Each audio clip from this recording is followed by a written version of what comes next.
तो जब इंसान का पैसा जाता है ना, तब उसको कितना दुख होता है भाई साहब।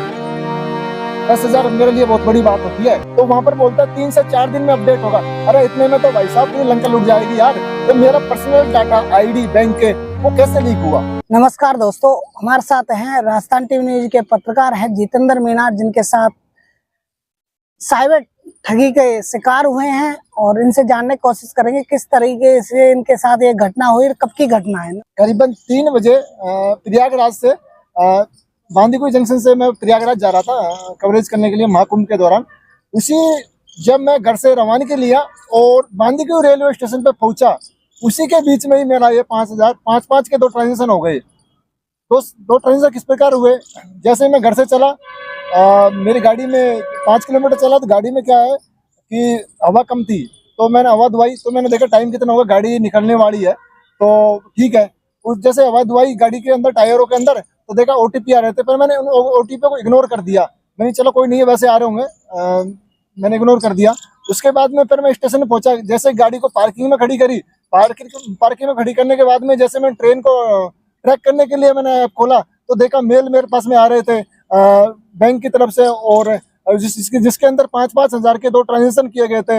वही बताऊं, मेरा जो ट्रांजेक्शन किया गया इंटरनेट बैंकिंग के माध्यम से किया गया है। अब मैं ये कहना चाहूंगा, इंटरनेट बैंकिंग के पासवर्ड कैसे मालूम पड़े, और तो जो मेरी आईडी है, पर्सनल डाटा है, वो कैसे मालूम पड़ा? इसका जिम्मेदार तो कहीं ना कहीं बैंक होगा, क्योंकि आईडीएफसी फर्स्ट बैंक के अंदर मेरा खाता है। क्योंकि मेरी पर्सनल डाटा, मेरे अलावा मेरे पासवर्ड, मेरे मोबाइल के पासवर्ड, मेरे एटीएम के पासवर्ड किसी को मालूम नहीं है। और हालांकि किसी मैं कोई लिंक पे क्लिक नहीं किया, न कोई ओटीपी मैंने शेयर किया, उसके बावजूद भी इतना सिक्योरिटी होने के बावजूद मेरे अकाउंट से 5-5 हजार के 2 ट्रांजेक्शन हो गए। ट्रांजेक्शन की बात बताऊं तो 3:16 पे एक ट्रांजेक्शन, 3:15 पे हुआ था, दूसरा 3:16 पे हुआ था। टोटल 2 ट्रांजेक्शन हुए थे 1 मिनट के अंदर दोनों ट्रांजेक्शन हुए थे। वही बताना चाहूंगा आपको मैं, उस दौरान बैंक का भी कॉल आया था। बैंक का कॉल आया था कन्फर्म करने के लिए कि भाई जो ट्रांजेक्शन कर रहे हो आप खुद कर रहे हो या फिर कोई इनलीगल एक्टिविटी होती है।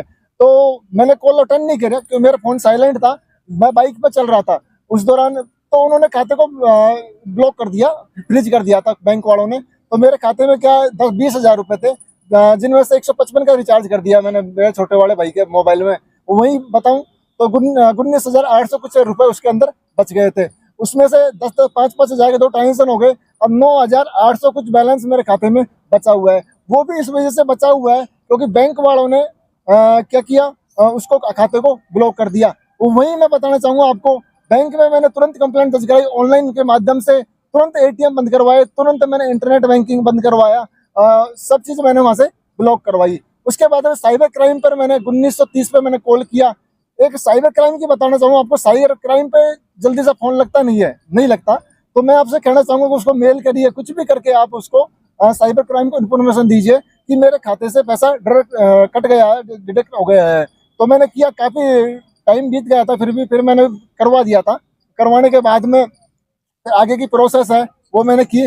वहीं मैं बताना चाहूंगा 8 तारीख को मेरे साथ में ये घटना घटी, ओटीपी आया। वहीं मेरे साथ में कल की बात है, कल 9 तारीख को फिर 4 बजे दोबारा से ओटीपी आया, दोबारा से मेल आया। चार बार मेरे खाते से पैसा निकालने की कोशिश की गई दोबारा से। 8 तारीख को की गई, फिर दोबारा कोशिश की गई। हालांकि पैसा निकला नहीं मेरा। पैसा इसलिए नहीं निकला क्योंकि मेरा खाता लॉक था। लॉक होने के बावजूद वो ट्रांजेक्शन नहीं कर पाया। तो मैं पुलिस प्रशासन से कहना चाहूंगा कि ऐसे चोरों, ऐसे अपराधियों को बख्शे नहीं, गिरफ्तार करे। और जो भी, चलो ठीक है, आज तो मेरे साथ में हुआ, कल कोई अननोन व्यक्ति के साथ में या फिर अनजान व्यक्ति के साथ में ऐसा होता है तो मैं यही कहना चाहूंगा उनका भुगतान कराया जाए, यही मेरा कहना है। आपने जहाँ आपका थाना लगता है उसमें एफआईआर वगैरह कुछ दर्ज करवाई थी क्या? सर, थाने के माध्यम से थाने का केस नहीं होता, यह साइबर ऑनलाइन का केस होता है। वहीं देखी जाए तो जितने भी साइबर क्राइम के मामले होते हैं तो साइबर क्राइम की पुलिस होती है, ब्रांच होती है। 1930 नंबर हैं जो दिए हुए हैं, उन पर भी अपन कॉल करके वो करा सकते हैं। ये पर नियर बाई में, डिस्ट्रिक्ट बाई में इसका कार्यालय होता है, साइबर क्राइम का ऑफिस का होता है। वहीं से भी जाकर आगे आप इसकी रिपोर्ट दर्ज करा सकते हो। रिपोर्ट दर्ज कराने के बाद में उसको पहले तो अपन को एनवायरमेंट नंबर मिलेंगे, उसको ट्रैक करके उसको ऑनलाइन अपन को सबमिट करना पड़ता है। पेमेंट मैं बताऊँ आपको, तो ऑनलाइन सबमिट करने के बाद में फिर वो फॉरवर्ड होता है रैनी थाने का। कोई भी नियर बाई आपका थाना लगता है तो वहां पर लगता है। मेरा रैनी थाने के अंदर हुआ था। रैनी थाने की मैं आपको बताता हूँ, जैसे ही मैं रैनी थाने के अंदर वो सबमिट कराने के लिए गया कॉपी, तो रैनी थाने की कॉपी तो ले ली, पर उसमें क्या मेरा ट्रांजेक्शन आईडी आया नहीं था, तो मैं ट्रांजेक्शन आईडी को अपडेट कराने के लिए गया, तो मैं आपको वीडियो दूंगा रैनी थाना की, तो वहां पर बोलता है 3 से 4 दिन में अपडेट होगा। अरे इतने में तो भाई साहब पूरी लंका लुट जाएगी यार। चलो मेरा तो 10,000 का गया है, मेरा 10,000 कटा है, लोगों को लाख लाख 2-2 लाख कटते हैं यार। है? तो यही कहना चाहूंगा कि प्रशासन की कहीं ना कहीं, पुलिस प्रशासन की इसमें लापरवाही दिखी। हाँ बिल्कुल, पुलिस प्रशासन की लापरवाही। मैंने बाकायदा बोला कि उसको जो वहाँ पर ऑपरेटर बैठता है साइबर क्राइम का, थाने का ऑपरेटर रहता है, मैंने बाकायदा फोन किया। फोन करने के बाद में बोला कि मैं पत्रकार बात कर रहा हूँ, तो बोला हाँ सर। फिर उन्होंने बोला कि भाई आज नहीं, आज हमारा अधिकारी नहीं आया, तो 3 दिन बाद में, 2 दिन बाद में आप आना, हम बता देंगे।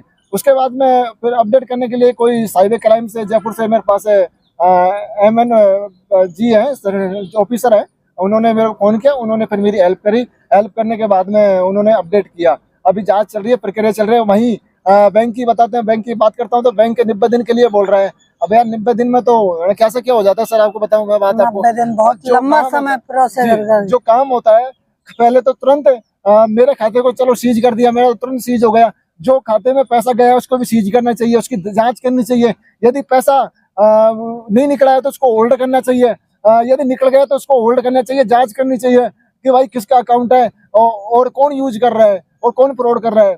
तो तमाम जानकारी सरकार को या पुलिस प्रशासन को करनी चाहिए, साइबर क्राइम वाले को करनी चाहिए।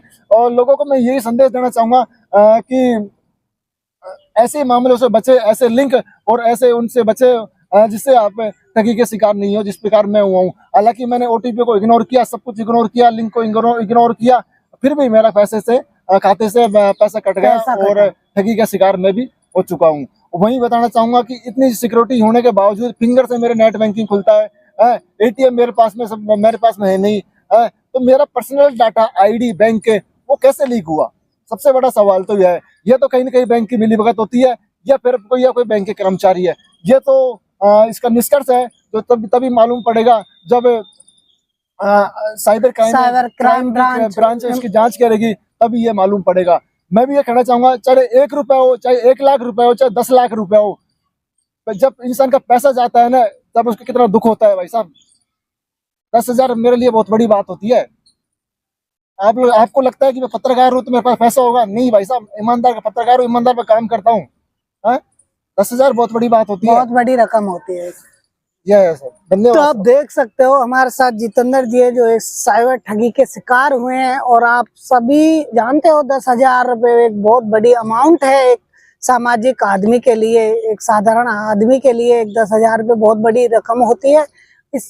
और ये 10,000 रुपये जो ठगी हुई है, इसकी कहीं ना कहीं जो साइबर क्राइम ब्रांच है उसको इसकी इंफॉर्मेशन निकालनी चाहिए, कहीं ना कहीं इनका पैसा वापस मिलना चाहिए।